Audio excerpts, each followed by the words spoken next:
Hello everyone, how are you? I hope you all are fine there. तो आज बच्चों हम अपना नया चैप्टर स्टार्ट करने जा रहे हैं जिसका नाम है अर्थमेटिक प्रोग्रेशन, जो हमारे मैथमेटिक्स की एनसीईआरटी का चैप्टर 5 है, क्लास 10th का। यस, तो जो 20 मार्क्स का सीक्वेंस हमने पॉलिनोमियल से स्टार्ट किया था, ये उसका लास्ट चैप्टर है। बेसिकली वो एक यूनिट है पूरी हमारी अलजेब्रा, जिसके अंदर अर्थमेटिक प्रोग्रेशन आता है as a last chapter. And इसकी भी वेटेज 5 to 6 या 4 to 5 मार्क्स के बीच में वेरी करती है एग्जाम में। ओके, तो हम इसको स्टेप वाइज बहुत ही अच्छी तरीके से प्रिपेयर करेंगे ताकि आपके previous year questions, textbook questions and other than that अच्छी तरीके से हो सके। Okay, so shall we start now? Okay, तो अपनी कॉपीज एंड पेन निकाल लीजिए और साथ साथ हमारे क्वेश्चंस करते हैं। ऑल राइट, सो सबसे पहले ये जो चैप्टर है इसका नाम है arithmetic progression. Many of you heard this term first of all, या फर्स्ट टाइम आपने पहली बार इस टर्म के बारे में सुना होगा। तो सबसे पहले हम ये समझेंगे कि ये होता क्या है। ओके, तो हम एक वर्ड को समझते हैं, दैट इज सीक्वेंस। यहाँ पर एक डेफिनेशन लिखी हुई है आपकी स्क्रीन पर, that sequence is an arrangement of objects और numbers in the particular manner. इसका मतलब क्या है कि हमने किसी ऑब्जेक्ट्स या नंबर्स को एक पर्टिकुलर ऑर्डर या पर्टिकुलर मैनर में अरेंज कर दिया, जो वो हमारा बन गया सीक्वेंस। यस, तो सीक्वेंस बहुत सारे तरीके के हो सकते हैं, बिकॉज वो डिपेंड करता है कि हमने किस तरीके से उन ऑब्जेक्ट्स को या फिर उन नंबर्स को अरेंज किया है। ऑलराइट, सो अब हमारे पास सीक्वेंस में एक स्पेशल टाइप का सीक्वेंस होता है एपी। ये जो है it is a special type of sequence. Sequence हमारे पास बहुत सारे तरीके के होते हैं, जिसमें से एपी एक स्पेशल टाइप का सीक्वेंस है। Alright, so AP is a sequence in which every term is created by adding a definite number to the preceding number। इसका मतलब ये है कि AP एक ऐसा सीक्वेंस है जिसमें हर एक टर्म को क्रिएट किया जाता है कुछ ना कुछ डेफिनेट नंबर को ऐड करके प्रीसीडिंग वैल्यू में। ओके, इसका एक एग्जांपल लेते हैं। सपोज 2, 4, 6, 8। ऑल राइट, तो ये एपी है कि नहीं है। अब हम ये देखेंगे कि हमारी ये जो सक्सीडिंग टर्म है दैट इज 4 और ये प्रीसीडिंग टर्म है 2। अगर हम 2 में 2 ऐड कर दे तो 4 आ जाएगा, 4 में 2 ऐड कर दे तो 6 आ जाएगा, 6 में 2 ऐड कर दे तो 8 आ जाएगा। ऑल राइट, तो ये इस तरीके से हमारा सीक्वेंस चलता जा रहा है। तो हमने क्या किया कि सक्सीडिंग टर्म के अंदर, सक्सीडिंग टर्म हमने कैसे निकाली, प्रीसीडिंग टर्म के अंदर प्लस को प्लस करके 2 को। ऑल राइट, तो यहाँ पर वो जो डेफिनेट नंबर है जिसको हम ऐड कर रहे हैं वो +2 है, कि इन सारे नंबर्स में 2 का गैप चल रहा है। ऑल राइट, तो ये एक पैटर्न फॉलो कर रहा है। तो अगर हम एक जर्नल फॉर्म देखें अपनी एपी की, अर्थमेटिक प्रोग्रेशन की, तो जर्नल फॉर्म हमारे पास क्या आती है, a plus d, a plus 2d, a plus 3d। All right, तो अब ये जो टर्म्स आप देख रहे हो इनमें किस चीज का डिफरेंस आ रहा है, a and a plus d में किस चीज का डिफरेंस है, d का। a plus 2d और a plus d में किस चीज का डिफरेंस है, d का। a plus 2d and a plus 3d में किस चीज का डिफरेंस है, d का।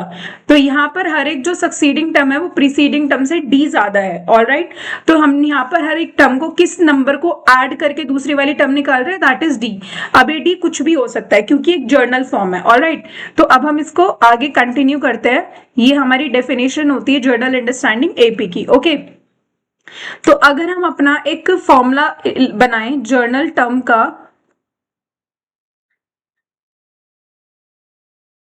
ऑफ एपी, जो हम अब एपी की बात कर रहे हैं तो उसके अगर हमें एक टर्म का फॉर्मूला बनाना है जिसको हम बोलते हैं nth टर्म, इस फॉर्मूले को हम बोलते हैं nth टर्म। nth टर्म का मतलब होता है कि आप एक सीक्वेंस में कोई भी नंबर पे जो टर्म है उसकी वैल्यू निकाल रहे हो। सपोज आपके पास एक सीक्वेंस है और उसमें आप 5th टर्म की वैल्यू निकाल रहे हो, तो यहाँ पर nth टर्म हो जाएगी आपकी 5th टर्म। अगर आप 6th टर्म की वैल्यू निकाल रहे हो तो वो हो जाएगी 6th टर्म। ठीक है, सपोज हमारे पास एक सीक्वेंस है a1, a2, a3, an। ठीक है, ये हमारा एक सीक्वेंस है जिसमें हम एक nth टर्म निकाल रहे हैं जिसका फॉर्मूला होता है a plus n minus 1 into d। अब फॉर्मूला तो हमने लिख दिया, इस फॉर्मूले में जो जो पैरामीटर्स आ रहे हैं एक बार उसको समझते हैं कि ये है क्या। तो ये तो हमें समझ में आ गया, जिस टर्म की हम वैल्यू निकाल रहे हैं a, ये a होता है हमारा सीक्वेंस का फर्स्ट टर्म।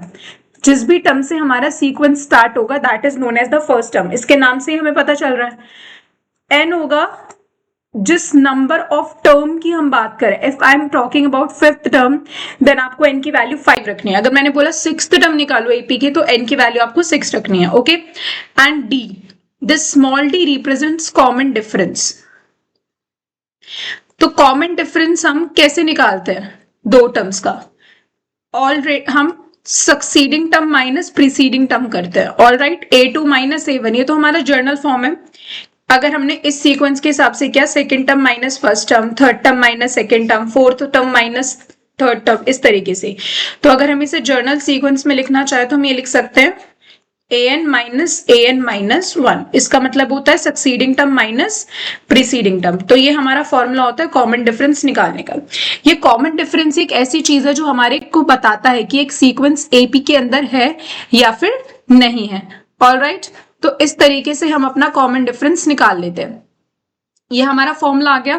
तो यहां से हम एक रिजल्ट कंक्लूड करते हैं कि अगर हमारे पास सपोज सेकेंड टर्म है एपी की, तो उसको हम लिख देंगे a प्लस डी की फॉर्म में, क्योंकि हमारा formula n minus one. n minus one मतलब जो भी यहाँ पर टर्म है उससे एक कम वैल्यू। सेकेंड टर्म है तो 1d। ऑल राइट, अगर हम बात कर रहे हैं थर्ड टर्म की तो ये आ जाएगा a प्लस 2d। अगर हम बात कर रहे हैं फोर्थ टर्म की तो ये आ जाएगा हमारे पास a प्लस 3d, और इस तरीके से चलता रहता है। ठीक है, तो अब जब भी क्वेश्चंस में टर्म्स की बात होंगी तो हम डायरेक्टली इक्वेशन लिख सकते हैं। ओके, तो ये हमारी इक्वेशंस होती है टर्म्स की, जो हम डायरेक्टली क्वेश्चन में लिख सकते हैं। बस at the starting of the question आपको एनी टर्म का फॉर्मूला बॉक्स में लिखना है। फिर वो क्वेश्चन में मल्टीपल टाइम्स यूज हो रहा हो तो आपको दोबारा लिखने की जरूरत नहीं है। हम डायरेक्टली अपनी जर्नलाइज इक्वेशन लिखेंगे जो भी टर्म हमें क्वेश्चन में गिवन होंगी। ऑलराइट, तो फटाफट से एक बार इन पॉइंटर्स को रिवाइज करते हैं कि हमारे पास एपी एक ऐसा सीक्वेंस होता है जिसमें हर एक नंबर के अंदर कुछ डेफिनेट नंबर ऐड होता है। ऑलराइट, तो उस डेफिनेट नंबर को जो ऐड होता है उसको हम बोलते हैं कॉमन डिफरेंस। इसको निकाला कैसे जाता है? Succeeding term minus preceding term से। ए हमारे पास फर्स्ट टर्म होता है, एन होता है नंबर ऑफ टर्म। ये हमारे पास जर्नल फॉर्मूला है एन ए टर्म का, that is a n equals to a plus n minus 1 into D.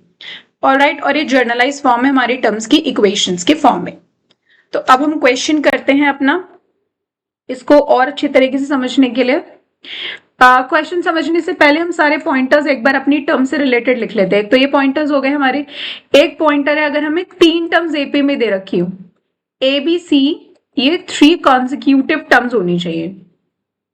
These are the 3 consecutive terms in AP. ये 3 कॉन्सिक्यूटिव टर्म्स आपकी एपी के अंदर है। तो इसमें हम बोलेंगे twice of middle term is equals to sum of first and last term.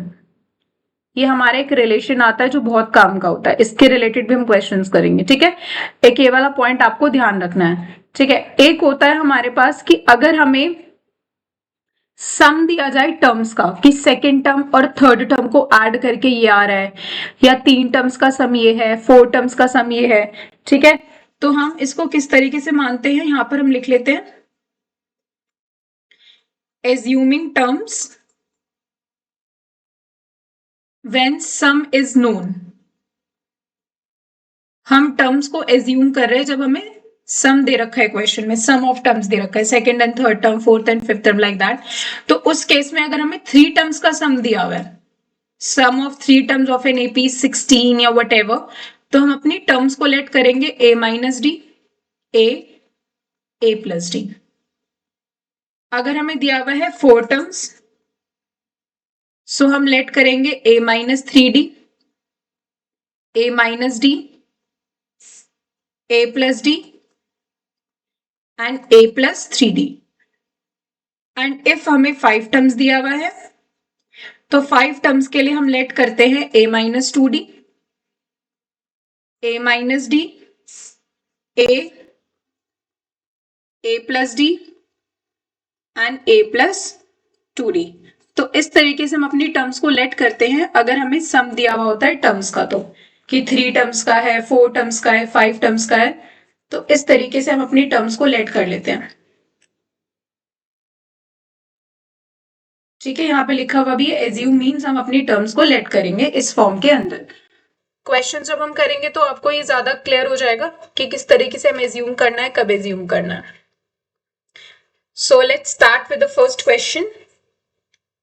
Okay, so अब हम एक क्वेश्चन लेते हैं, सबसे generalised question. Find the common difference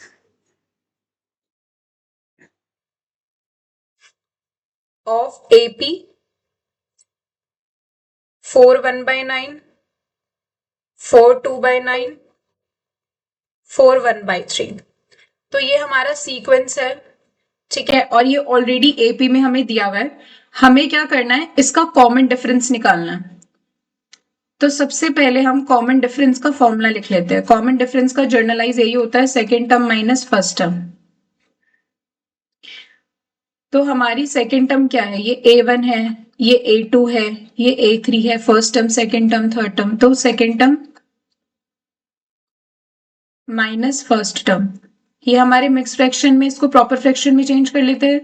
तो ये हो जाएगा 36 + 2 38/9 and this is 37/9।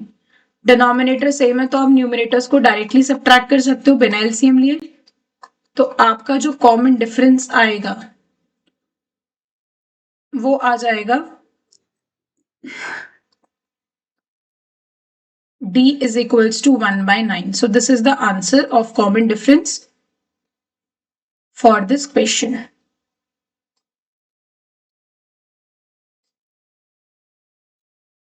All right. So let's move towards the question number 2. Question number 2 में हम करते हैं nth टर्म निकालने के लिए। फाइंड nth टर्म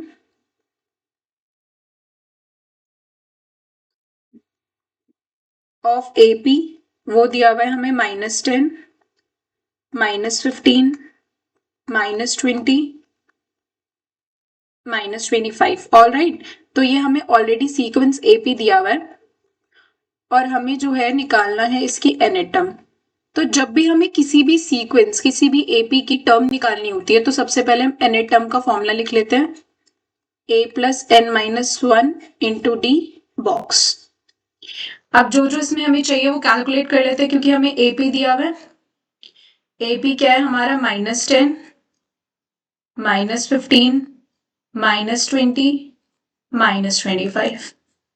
तो ये हमारी फर्स्ट टर्म जिसको हम A बोलते हैं, ये बेसिकली हमारी फर्स्ट टर्म है। फिर हम कॉमन डिफरेंस निकालेंगे second term minus first term करके, which is -15 minus of -10, minus bracket minus will be plus, minus plus is minus, तो ये आ जाएगा -5। तो कॉमन डिफरेंस आ गया हमारे पास -5, फर्स्ट टर्म आ गई। हमें इसमें nth टर्म निकालनी है तो n की वैल्यू तो इस क्वेश्चन में n ही रखनी है, क्योंकि हमें nth टर्म निकालना है। nth टर्म मतलब n की वैल्यू n। तो फॉर्मूले में रख देते हैं, a की जगह -10, n की वैल्यू n है और d की जगह आ जाएगा आपका -5। तो ये हो जाएगा -10 -5n + 5, this is -5 n -5n। All right, तो हमारे पास ये एक्सप्रेशन आ गया अपनी nth टर्म का। ठीक है, इसमें कोई डाउट नहीं होना चाहिए। सपोज अगर हमें इसी क्वेश्चन में निकालना होता, फॉर एग्जाम्पल हम एक्स्ट्रा में कर लेते हैं, find fifth term, hence find fifth term. तो हमारा जो nth टर्म का एक्सप्रेशन आया है वो आया है -5 -5n। तो हम डायरेक्टली बिना फॉर्मूले के इस एक्सप्रेशन को यूज कर सकते हैं, क्योंकि n की टर्म्स में। इसका मतलब ये है कि अगर हम n की जो भी वैल्यू डालेंगे ये हमें वो वाली टर्म दे देगा। तो अब यहाँ पर अगर हम n की वैल्यू को 5 पुट करते हैं, क्योंकि हमें फिफ्थ टर्म निकालनी है, तो हम यहाँ से फिफ्थ टर्म मिल जाएगी इस पर्टिकुलर सीक्वेंस की। दिस इज -5 -25, तो यहां से हमें फिफ्थ टर्म मिल जाएगी -30। ऑल राइट, तो इस तरीके से हम अपना एक्सप्रेशन से वैल्यू भी निकाल सकते हैं बिना फॉर्मूला लगाए, क्योंकि हेंस का मतलब यही है कि आपको एक्सप्रेशन यूज करना है। तो इस तरीके से हमने इस एपी की nth term and fifth term दोनों को दोनों हमने फाइंड आउट कर लिया। All right, so let's move towards the next question.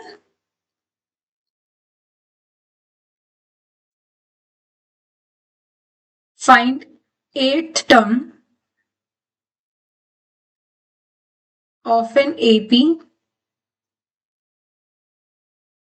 whose nth term is 3n minus 5। तो यहाँ पे हमें nth टर्म का एक्सप्रेशन ऑलरेडी दिया हुआ है 3n माइनस 5। यस, यहाँ पे ये जो इन्होंने लिखा हुआ है nth term is 3n minus 5, तो nth टर्म का हमें एक्सप्रेशन ऑलरेडी दिया हुआ है, दैट इज 3n माइनस 5। तो अब हम n की वैल्यू को यहाँ पर क्या पुट कर देंगे 8, क्योंकि हमें 8th टर्म निकालना है। अगर हम n की वैल्यू को 8 पुट करते हैं तो ये आ जाएगा हमारे पास 3 times 8 minus 5 and this is 24 minus 5 and 24 minus 5 will be 19। तो यहां से हमें अपने सीक्वेंस की 8th टर्म पता चल गई। हमें यहाँ पे कोई कॉमन डिफरेंस निकालना नहीं पड़ा, फर्स्ट टर्म नहीं निकालना पड़ा, हमें एन टर्म का डायरेक्टली एक्सप्रेशन गिवन था, उसमें हमने डायरेक्टली वैल्यू पुट कर दी जिस तरीके से हमने ऊपर वाले क्वेश्चन में किया था। ठीक है, तो इस तरीके से इस क्वेश्चन को करना था। Let's move towards the next question. Right nth term of odd numbers. अब हमें nth टर्म का एक्सप्रेशन लिखना है ऑड नंबर्स के लिए। तो अगर हम एक ऑड नंबर्स का सीक्वेंस बनाएं तो ऑड नंबर्स स्टार्ट होते हैं 1 से, 1 3 5 7 चलते रहते हैं। तो हमें ऑड नंबर्स का एक्सप्रेशन लिखना है। ये एक एपी है क्योंकि इन सब में 2 2 का गैप है, 1 + 2 3 3 + 2 5 5 + 2 7 देन 7 + 2 9। तो जो भी ऑड नंबर्स है वो एक एपी सीक्वेंस है, इट इज एन एपी, क्योंकि इन सब के अंदर कॉमन डिफरेंस आ रहा है 2 का। तो हमारी फर्स्ट टर्म हो गई 1 एंड कॉमन डिफरेंस हो जाएगा second term minus first term, that is 3 - 1 2। nth term निकालना है तो nth टर्म का फॉर्मूला लिख देते हैं a + n - 1 × d box. Alright, तो अब हमें क्योंकि इसके अंदर nth टर्म ही निकालनी है ऑड नंबर्स की, a की जगह आ जाएगा 1, n ही रहेगा और d आ जाएगा 2। ये हो जाएगा 2n - 2, ये हो गया हमारा 2n - 1, 1n - 2 को माइनस कर दिया। तो ये आ गया हमारा expression nth term for odd numbers. Alright, तो इस तरीके से हमने nth टर्म कैलकुलेट कर ली ऑड नंबर्स के लिए, जिसका आंसर आ गया हमारा an = 2n - 1। Next, we'll come to the question number 5.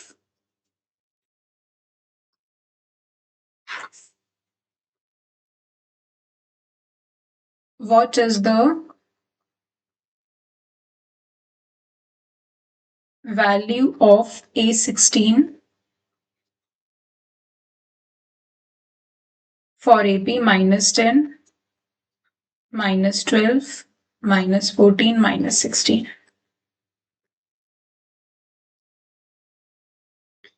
So let's understand first of all that कि ये A16 का मतलब क्या है। ये जो A16 हमें दिया हुआ है इसका मतलब क्या है। तो A16 का मतलब है 16th टर्म। जो भी यहाँ सबस्क्रिप्ट में लिखा होता है उसका मतलब होता है कि ये n की वैल्यू है, हमें ये वाली नंबर की टर्म निकालनी है। अब A16 का मतलब जो एपी हमारा बनेगा उस पर हमें 16th नंबर की टर्म निकालनी है। तो हमें कैलकुलेट करना है 16th term of an AP, और ये एपी हमें दिया हुआ है ऑलरेडी। तो इसकी फर्स्ट टर्म हो जाएगी -10 एंड कॉमन डिफरेंस हो जाएगा A2 - 7 which is -12 minus of -10। Alright, तो minus bracket minus is plus, तो यहां से हमारे पास कॉमन डिफरेंस की वैल्यू आ गई -2।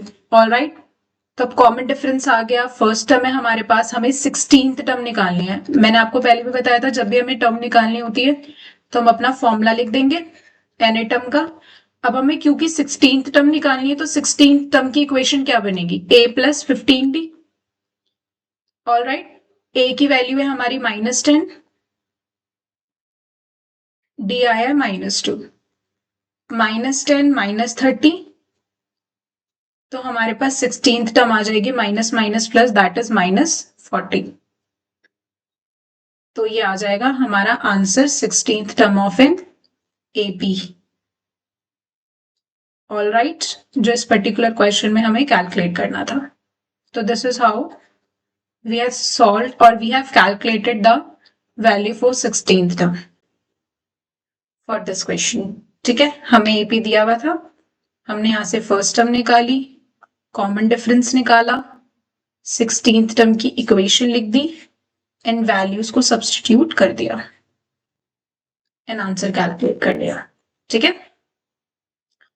सो let's come to question number 6.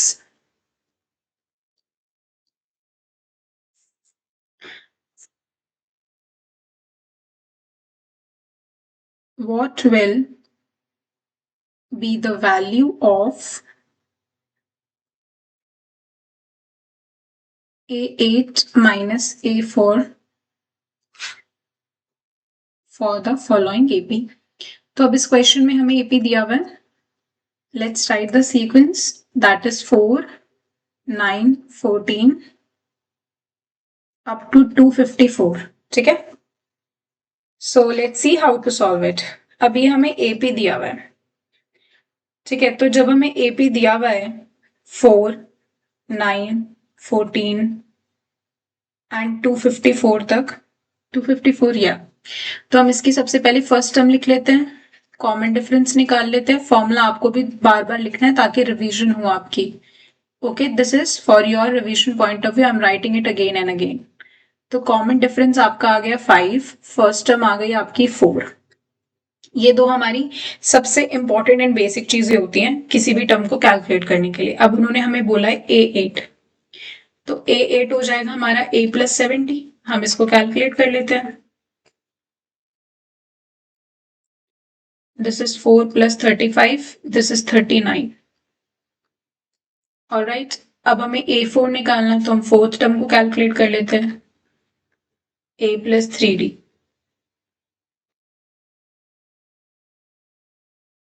4 + 15, ये आ गया हमारा 19. अब हमें A8 minus A4 निकालना था. A8 is 39 minus 19, that is 20. तो 20 आ गया आंसर. ऑलराइट, हमें इसमें ये निकालना था ना, A8 minus A4. A8 minus A4 का मतलब क्या होता है, 8th टर्म को 4th टर्म में से माइनस करो. तो हमने A कैलकुलेट किया, D कैलकुलेट किया, अपनी इक्वेशंस कैलकुलेट की जो भी हमें निकालनी थी, एंड डायरेक्टली हमने आंसर निकाल दिया, दैट इज 20. ठीक है, सो ये हमारे टर्म्स बेस्ड क्वेश्चंस चल रहे हैं जो भी हम अभी सॉल्व करें. Let's move towards the next question, that is question number 7.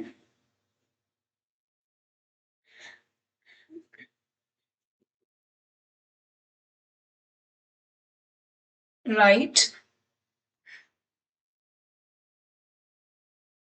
common difference of an AP whose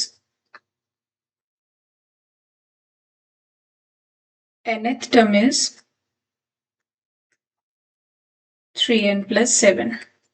alright, तो अब देखो, जब भी हमें कॉमन डिफरेंस निकालना होता है तो हम second term minus first term करते हैं. वो हमारी इजी अंडरस्टैंडिंग के लिए. वैसे कॉमन डिफरेंस क्या होता है, succeeding term minus preceding term. तो हम कोई भी दो कॉन्सिक्यूटिव टर्म्स निकाल के उसका डिफरेंस ले सकते हैं.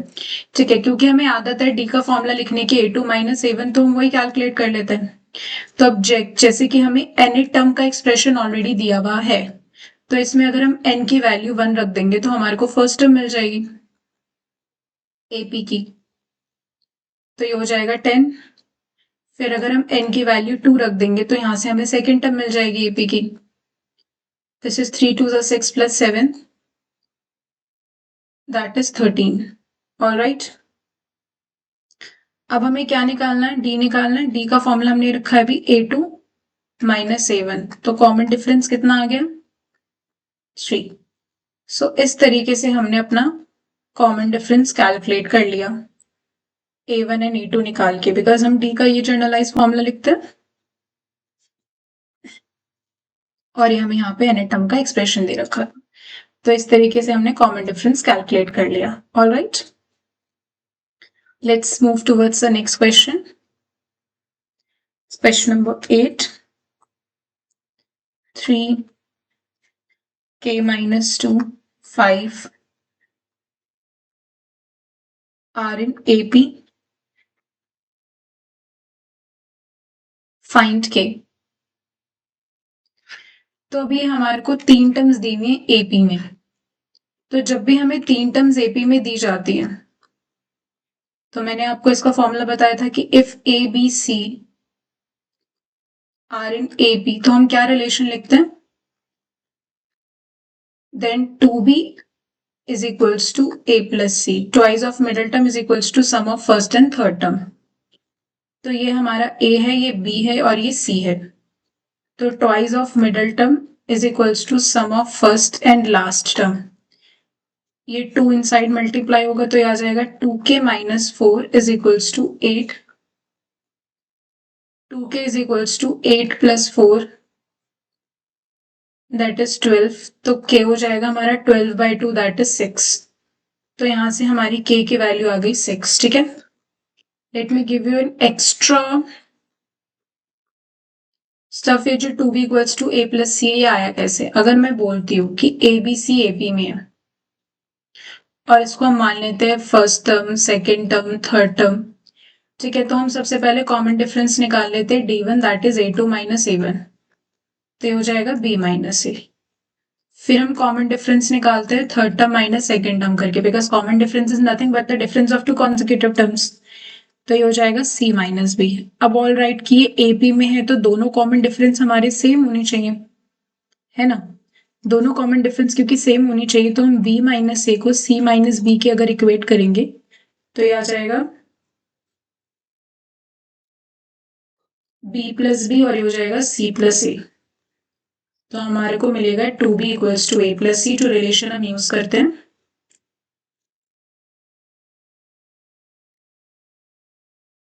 2b is equals to a plus C, जो रिलेशन हम यूज करते हैं जब हमें 3 टर्म्स एपी में दी जाती है, जो कि हमने इधर यूज किया जिससे हमने k की वैल्यू निकाली। ओके, ये था हमारा आंसर k की वैल्यू का, दैट इज 6। और हमने ये 3 टर्म्स जब एपी में होती है कॉन्जिक्यूटिव तो ये वाला रिलेशन यूज किया। उस तरीके से हम अननोन की वैल्यू निकाल लेते हैं।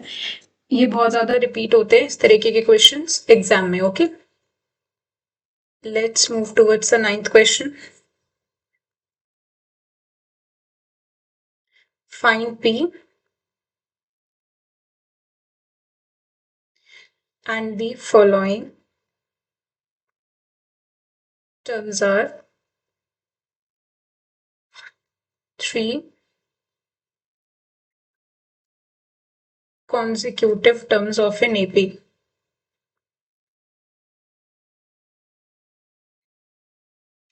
और AP हमें 3 consecutive terms दी हुई है AP की। तो अगेन जो भी हमने ऊपर सीखा कि जब भी 3 टर्म्स AP में होती है, if a b c AP में होता है तो क्या रिलेशन यूज करते हैं? 2b equals to a plus c. Twice of middle term is equals to sum of first and last term. Alright, तो अब 2 इंटू पी इज 2p, लेकिन इन दोनों नंबर्स को हम डायरेक्टली तो ऐड नहीं कर सकते, 4 प्लस 2 6 नहीं लिख सकते बिकॉज डिनोमिनेटर सेम करना पड़ता है फ्रैक्शंस का। तो अब इसके नीचे 5 नहीं है और 1 को 5 बनाने के लिए 5 से ऊपर मल्टीप्लाई 5 से नीचे, तो ये हो जाएगा 4/5 प्लस 10/5। तो ये आ जाएगा 14/5। तो p आ जाएगा हमारे पास 14/5।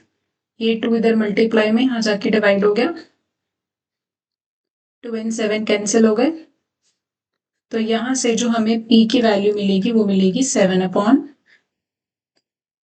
So this is the value of p और आंसर ऑफ दिस क्वेश्चन, जिसमें हमें p की वैल्यू निकालनी थी।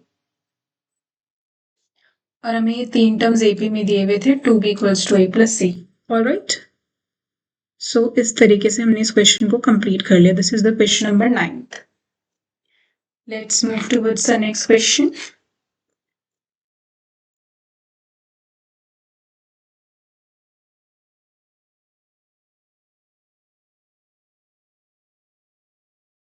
Determine 36th term of AP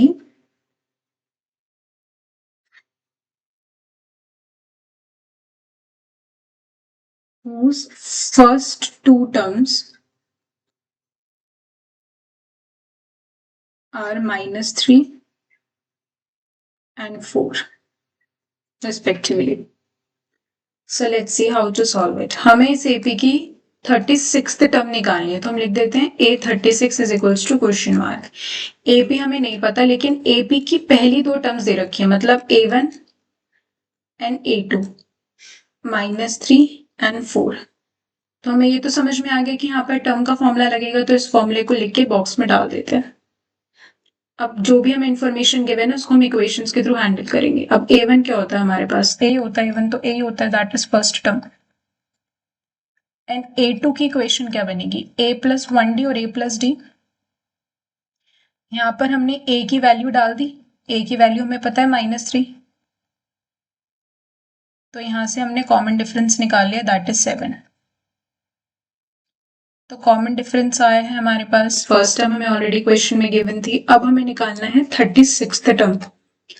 तो 36th टर्म की इक्वेशन क्या बनाएंगे हम, A प्लस 35D, A था हमारा -3, D था 7. अब इन दोनों नंबर्स को मल्टीप्लाई करते हैं, दिस इज 35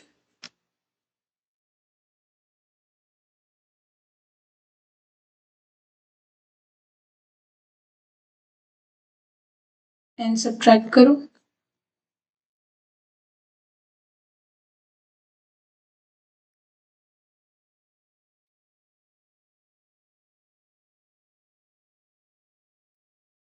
तो इस तरीके से बिना एपी के भी हम कोई भी टर्म निकाल सकते हैं एपी की, जैसा कि हमने इस पर्टिकुलर क्वेश्चन के अंदर किया. ऑलराइट, हमें 36 टर्म निकालनी थी और सिर्फ हमें 2 टर्म्स दे रखी थी. उन 2 टर्म से हमने जो भी इंफॉर्मेशन निकाली, हमें मेन ए और डी चाहिए था, और हमने अपनी 36th टर्म जो है इस पर्टिकुलर क्वेश्चन में कैलकुलेट कर ली. ठीक है. So we have done multiple questions जो कि हमारे सिंपल MCQ बेस्ड या 2 मार्कर क्वेश्चंस के अंदर आते हैं.